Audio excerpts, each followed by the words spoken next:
Otra vez paseando en el cementerio Presbítero Maestro. Este cementerio es como un libro abierto, pues cada lápida nos brinda información sobre la persona que está ahí enterrada. Solo viendo las lápidas uno se puede enterar si la persona fue un héroe militar, un bombero, alguien perteneciente a un sindicato, o un niño, o también un suicida. Pero estas lápidas de aquí son realmente originales y hay pocas, pues perteneció a un integrante de la masonería peruana. Ahí está la escuadra y el compás y el símbolo ALGDGADU, a la gloria del gran arquitecto del universo. Este señor Ismael Aniceto Flores perteneció a la logia Arca de Noé número 8. Y me pongo a pensar, ¿cuál ha sido la historia de la masonería en el Perú? ¿Qué huellas han dejado? Y si realmente estas huellas son un secreto o no. Hagamos un recorrido por la historia de la masonería en Lima.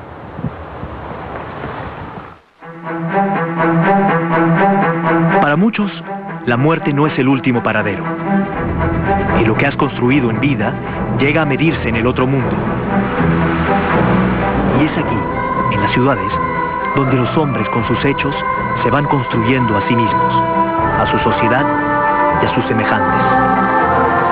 ¿Qué sucede cuando las puertas de la ciudad se cierran y los hombres hablan libremente? ¿Conspiran? ¿Difunden ideas e ideales? ¿Construyen una sociedad basada en sus principios?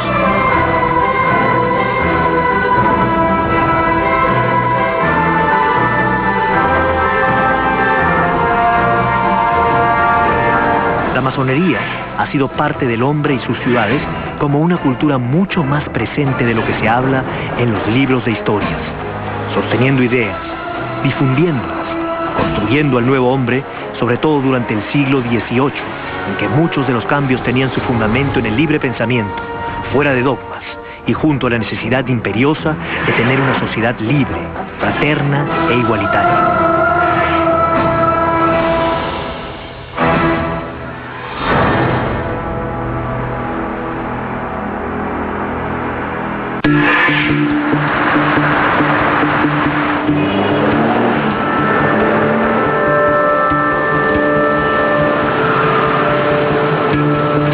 Para conocer a los masones no se necesita ser un masón, pues es sabido de dónde vienen sus fundamentos y cómo fueron participando sobre todo en la independencia de las Américas.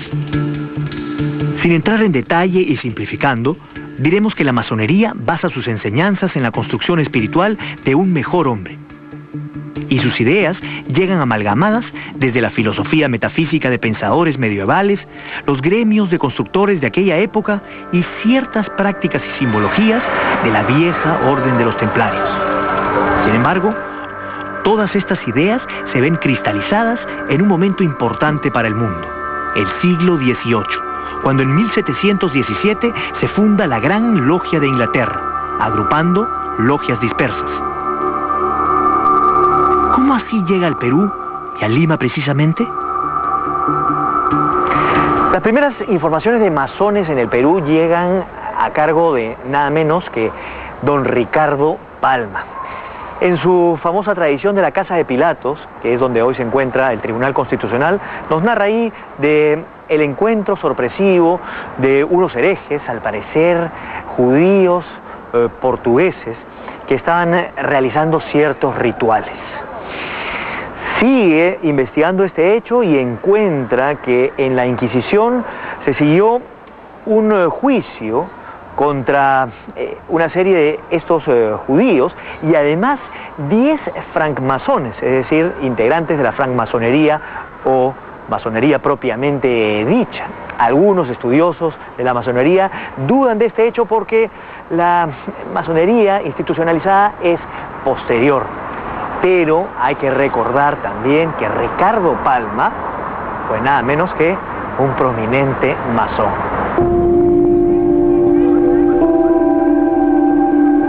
La Logia de Lima se llamó posteriormente a la agrupación de logias en el virreinato.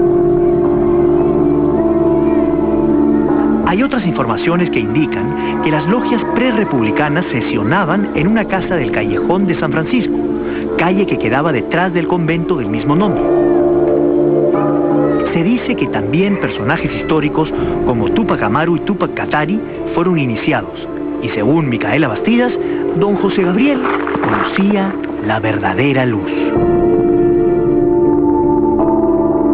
Sigamos caminando por estas calles, animados porque en algún momento quizás entremos a conocer algún templo masónico.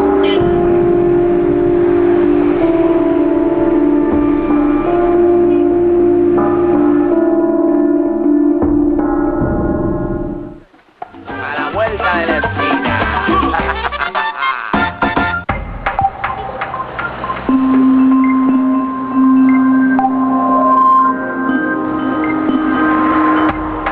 En Lima, si uno mira con detenimiento, puede encontrarse con los símbolos masónicos frente a uno.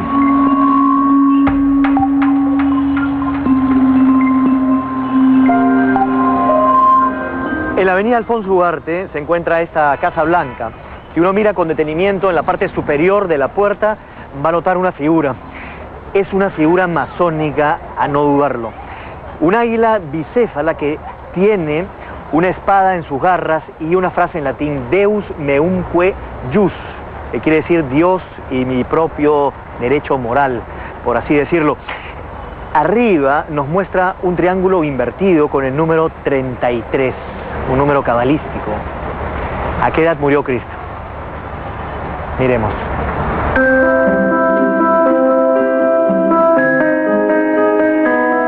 Este templo pertenece al Supremo Consejo Grado 33 del rito escocés antiguo y aceptado.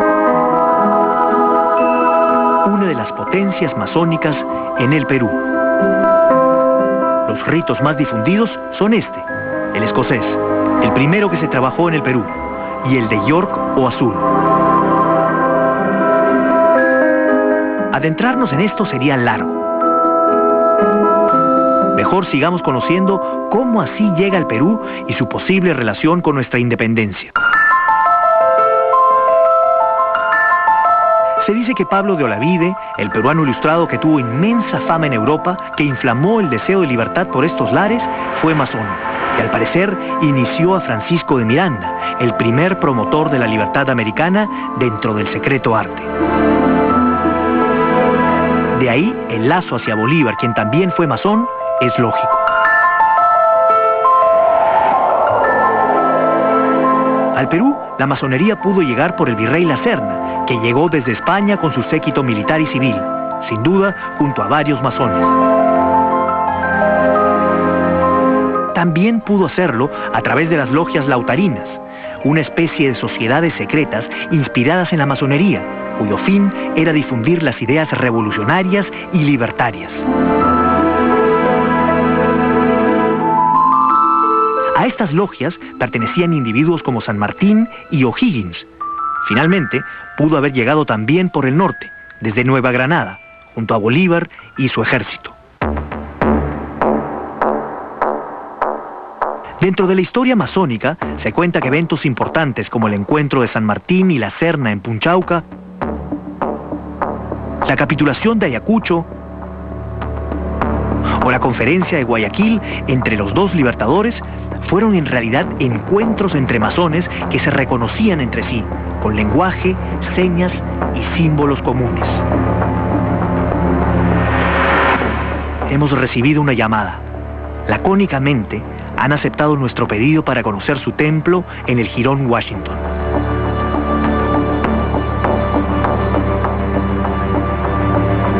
Mientras nos dirigimos ahí, pensamos en la ironía de su ubicación, pues es conocido que George fue un masón y que los símbolos de ella están en la fundación de esa república y su capital.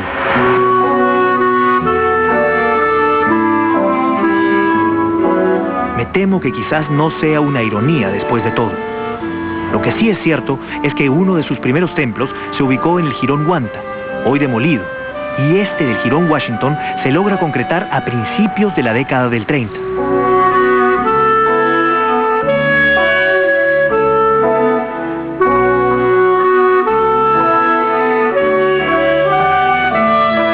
Hemos entrado. ¿Qué verán nuestros ojos?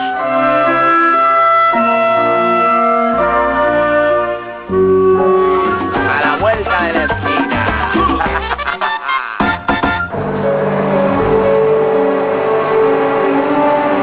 Dado que hoy la masonería no es la antigua sociedad secreta, sino más bien una sociedad con secretos, se nos ha dado entrar en este templo histórico. La foto de la instalación de la primera piedra es elocuente. Masones con su clásica tenida con mandil. La inspiración proviene también de los antiguos constructores. Todo está lleno de simbolismos. Los cuadros, seguramente didácticos y con personajes legendarios de la masonería, nos reciben. Y también el vicegran maestro don Mario Carreras. Paseamos como profanos y neófitos en el templo por el que transitan luego de iniciados, aprendices, compañeros y maestros. Los 3 grados de la masonería simbólica. Aquí el gran salón, con imágenes de los grandes maestros. Reconocemos a algunos personajes.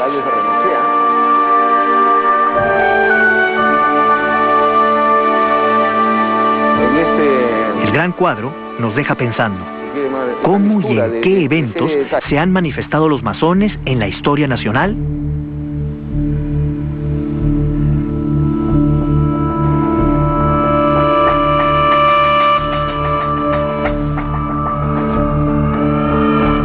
Entramos ahora a un templo del rito de York. Todo aquí es símbolo para el ritual. Las columnas, como en el templo de Salomón. La B y J de Jaquín y Boaz, que figuran en la Biblia, que se coloca en el ara. El piso mosaico en blanco y negro. La dualidad entre la luz y la oscuridad. La cadena abierta en la pared. El mazo que debe cincelar la piedra tosca que somos todos. El nivel, la plomada, el ojo irradiante, la espada flamígera, el sol, la luna, el sello de Salomón, el delta sagrado, el cielo azul lleno de estrellas, las 12 columnas, los 12 signos zodiacales, por supuesto el compás y la escuadra del recto constructor. Todo tiene un significado esotérico, místico, hermético. Nos despedimos con un apretón de manos. La leyenda dice que hay uno secreto, pero no sé si he sido el recipiente de uno. Al menos, no lo he notado.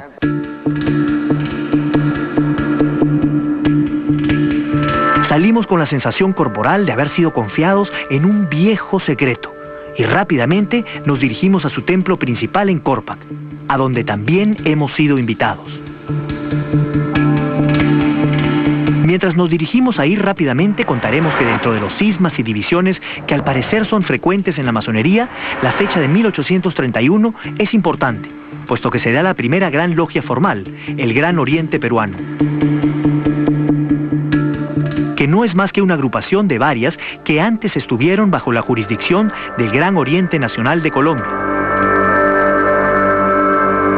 Luego de idas, venidas, llegada de otros ritos y potencias masónicas, apariciones, desapariciones y reapariciones de logias, en una historia por demás complicada, se funda en 1882 la Gran Logia del Perú y su descendencia está aquí.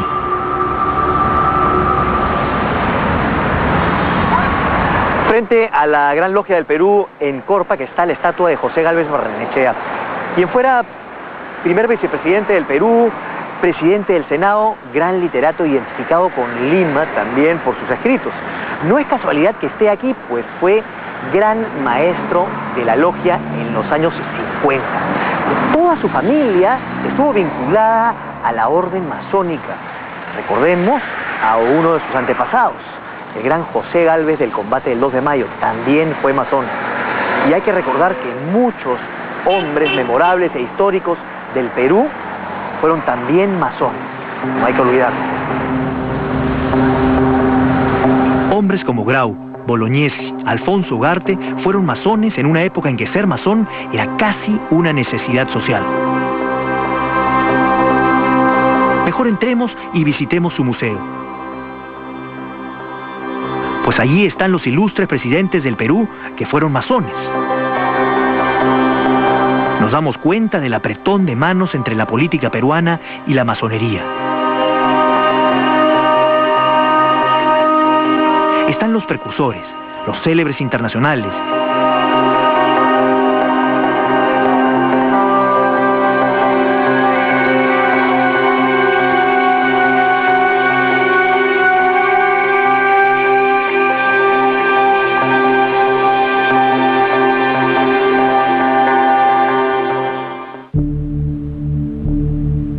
Somos invitados por una puertecilla triangular a ver el templo del rito escocés.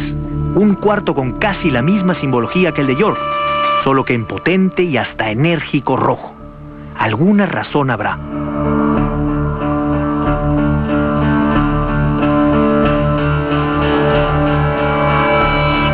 Un detalle interesante es que todos los templos están distribuidos con una puerta que ingresa desde el oeste al este, que es donde aparece la luz, por tanto, la sabiduría. Así, uno entra desde la oscuridad hacia la luz.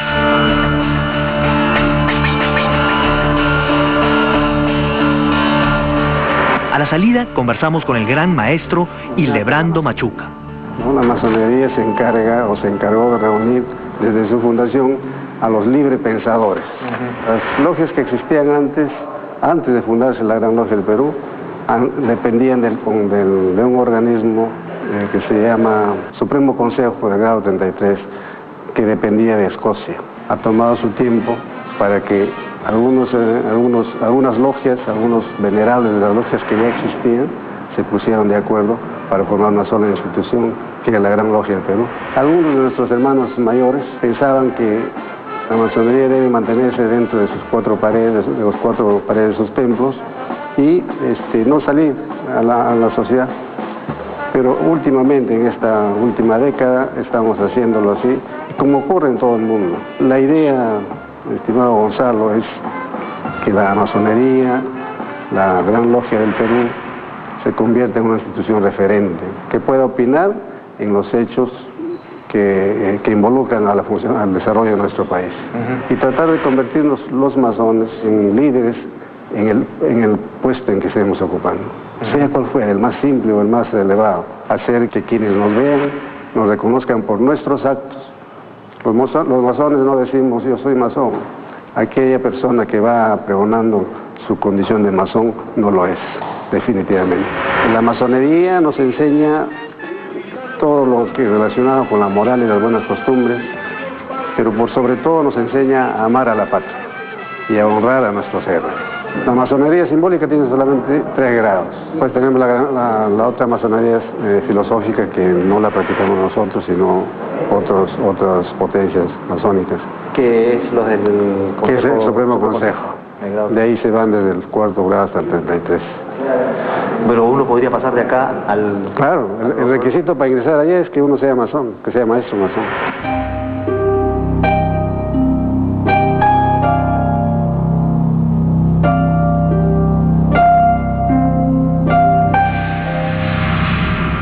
Ha llegado el momento de partir hacia donde empezó todo este recorrido, casi como un círculo, pues todo es simbólico. Se viene de la luz y se va hacia ella.